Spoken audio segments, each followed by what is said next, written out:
अश्वनी दुबे साहब, अब असल बात आपसे समझनी है। सुप्रीम कोर्ट ने जिस तरह का आज कमेंट किया है, जिस तरह का आदेश दिया है, और कर्नाटक को आपने देखा ही है, अभी जो कर्नाटक में पिछले 4-5 दिन से बयानबाजी हो रही है, वैसे ये नई बात नहीं है, हर चुनाव में ऐसे ही होता है।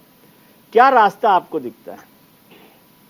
बड़ा अफसोस इस बात का है कि अदालती व्यवस्था में सुप्रीम कोर्ट को इंटरफेयर करना पड़ रहा है, जबकि सारे कानून ऐसे हमारे देश में हैं।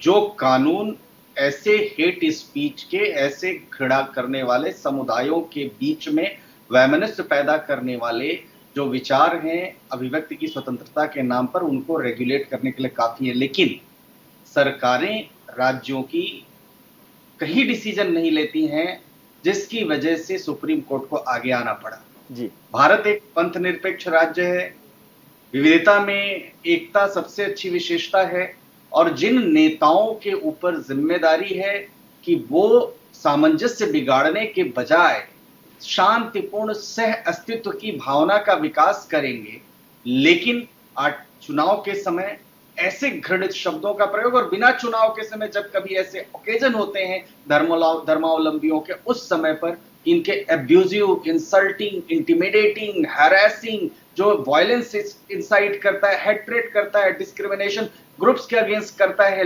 रिलीजन के अगेंस्ट करता है, ऐसे स्पीचेस दिए जाते हैं।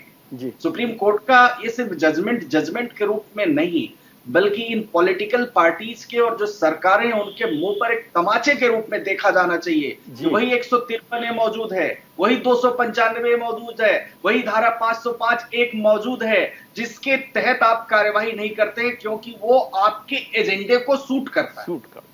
जी। एक नेता कुछ बोलेगा, दूसरा नेता उसके वक्त मैक्सिमम अगर हम देखें तो जो हेट स्पीच को जिनको सबसे ज्यादा कम करना चाहिए, वही सबसे ज्यादा इसमें इंडल्ज हो रहे हैं। जी। और ये सुप्रीम कोर्ट की जजमेंट सिर्फ जजमेंट नहीं है, ये सुप्रीम कोर्ट की जजमेंट एक आई ओपनर, एक स्टेटमेंट है जिसपे इन पॉलिटिकल पार्टीज को और सरकारों को ध्यान देना चाहिए। मतलब यहां तक कहना पड़ा कि सुओ मोटो भी आप इस पर एक्शन ले सकते हैं। सर, एक चीज और समझाइए कि अभी इलेक्शन चल रहे हैं, तो इलेक्शन कमीशन का भी कोई रोल हो सकता है कि नहीं हो सकता, या वो बैठे ही रहेंगे?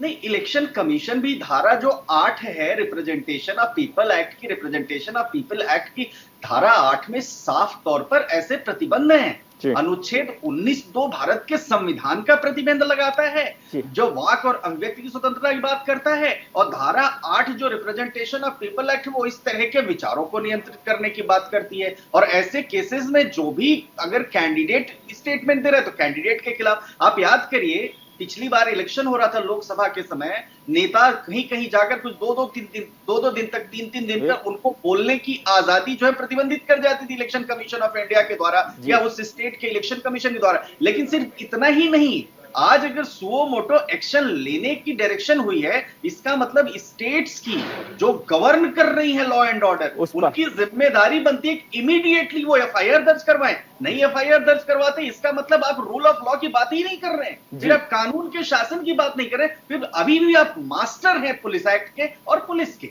जी।